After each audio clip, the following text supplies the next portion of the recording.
In the vast, sun-drenched savannas of Africa, where the law of the wild reigns supreme, there lived a legend. A magnificent male lion, known to the local villagers not as a fearsome predator, but as Karanu, which means the silent king. Unlike any other lion, Karanu never roared with aggression, never stalked livestock, and never, ever showed hostility towards humans. He was a silent, powerful guardian, often seen perched on a high rock, his amber eyes gazing thoughtfully at the distant villages. He was an enigma, a paradox of nature, and his story is one that blurs the line between the wild and the human heart. Our story truly begins with a man named Tomas, a dedicated park ranger whose life was woven into the fabric of this wild land. Tomas knew every trail, every watering hole, and every creature that called this place home. He respected the raw power of nature, especially the lions. But even he couldn't have prepared for the day his world would collide with the legend of Karanu. It was a scorching afternoon. The air shimmered with heat, and the silence of the savannah was broken only by the buzz of insects. Tomas was on a routine patrol when a frantic call crackled through his radio. It was a distress signal. Two of his fellow rangers, David and Mark, had been on an anti-poaching patrol when their jeep hit a hidden ditch and overturned. You're trapped inside, injured, and worse. They were not alone. Tomas floored the accelerator, his own jeep kicking up a cloud of red dust. His heart pounded against his ribs. He knew how vulnerable a trapped vehicle was in the open savannah. As he neared the location, a chilling sound reached him, the whooping, cackling laughter of hyenas.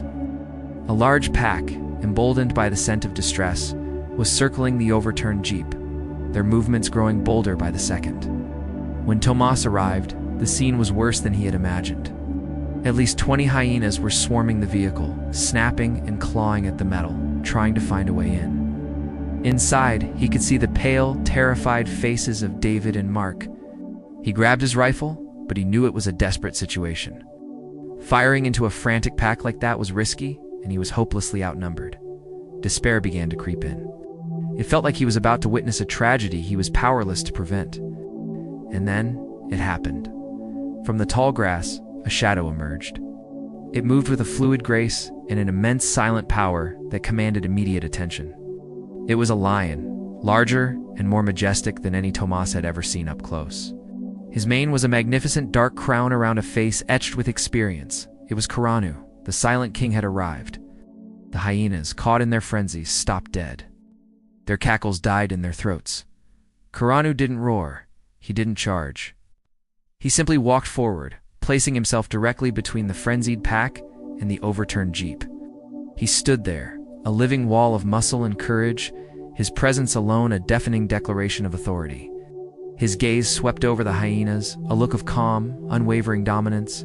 The effect was instantaneous. The hyenas, notorious for their tenacity and willingness to challenge even lions, seemed to wither under his stare. One by one, they began to back away, their bravado evaporating into the hot air. Low whines replaced their aggressive calls. Within moments, the entire pack had scattered, melting back into the savannah from which they came, leaving behind only a stunned silence. Tomas stood frozen by his jeep, rifle still in hand, his mind struggling to process what he had just witnessed. A wild lion had just saved his colleagues. Karanu then turned his massive head slowly, his intelligent amber eyes locking with Tomas's. There was no threat in that gaze, only a deep, profound stillness. Fear warred with awe in Tomas's chest. He expected the lion to turn on him next, but Karanu just stood there, a silent sentinel, watching him. After a long moment that felt like an eternity, the great lion turned and walked away, disappearing into the grass as quietly as he had appeared. Shaken but spurred into action, Tomas rushed to the jeep and helped his bruised and terrified colleagues out. As they drove back to the safety of the ranger station, they couldn't stop talking about it. A wild lion had acted as a protector. It defied everything they knew about the natural order. For Tomas, it was more than just a strange event. It was a mystery he felt compelled to solve. Why would a lion, the apex predator of the savannah, risk itself to protect humans? A few days later, still haunted by the encounter, Tomas visited a nearby village. He sought out an elder named Mezi, a man whose wrinkles told stories older than the trees. Tomas recounted the incredible event, and Mezi listened patiently, a knowing look in his wise eyes. When Tomas finished, Mezi nodded slowly. "Ah," he said softly, "you have met Karanu.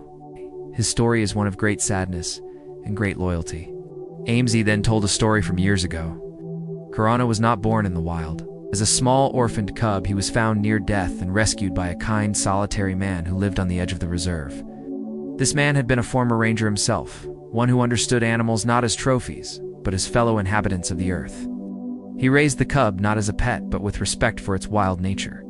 He named him Karanu, and they developed an extraordinary bond. The man taught Karanu the ways of the savannah, but also the virtue of peace. He was a guardian of the land, protecting both wildlife and the local people from poachers. And Karanu was always by his side, his silent, watchful companion. But this peaceful existence was shattered. One day, a group of ruthless poachers, whom the man had confronted before, ambushed him. The man fought to protect his land and its creatures, but he was killed. And Karanu, now a young, powerful lion, witnessed the entire brutal act. He saw the person he loved most in the world taken from him by the cruelty of other men. MZ explained that the trauma changed Karanu. He retreated deep into the wild, filled with a profound distrust of humans. He never sought their company again, but something of his old master's spirit remained within him. His master had been a protector of the innocent, a guardian. And so Karanu, in his own silent way, continued that legacy. He kept his distance, but he watched the villages, he watched the rangers, and when he saw humans in peril, he intervened. Not out of love for humanity, but out of loyalty to the memory of the one human who had shown him love. He was protecting people because that's what his master would have done. Tomas listened, a lump forming in his throat. The image of the silent, powerful lion was now colored with a deep, heart-wrenching sadness. Karanu wasn't just a wild animal. He was a grieving soul, bound by a promise he couldn't articulate. He was the keeper of a silent vow. Months passed, the seasons changed on the savannah. Tomas continued his patrols, his perspective forever altered. He often scanned the horizon, hoping for a glimpse of the silent king.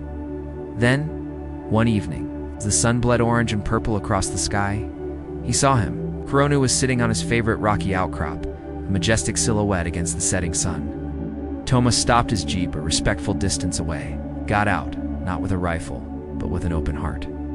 He raised his hand, not in aggression or fear, but in a simple, quiet gesture of greeting. A sign of acknowledgement, of respect. For a long moment, the lion and the man looked at each other across the expanse of the savannah. Then Karanu blinked his eyes, a slow, deliberate movement. It was the slightest of gestures, but it was a response, an acknowledgement in return. In that shared silence, a silent understanding passed between them, a mutual respect for the roles they both played in this vast, beautiful, and sometimes cruel world. Karanu, the silent king, remained a legend of the savannah, a symbol of the complex, often hidden connections that bind all living things. His story serves as a powerful reminder that courage, loyalty, and the memory of love can exist in the wildest of hearts. Thank you for watching. If this story touched you, please like, share, and subscribe for more tales from the wild. See you next time.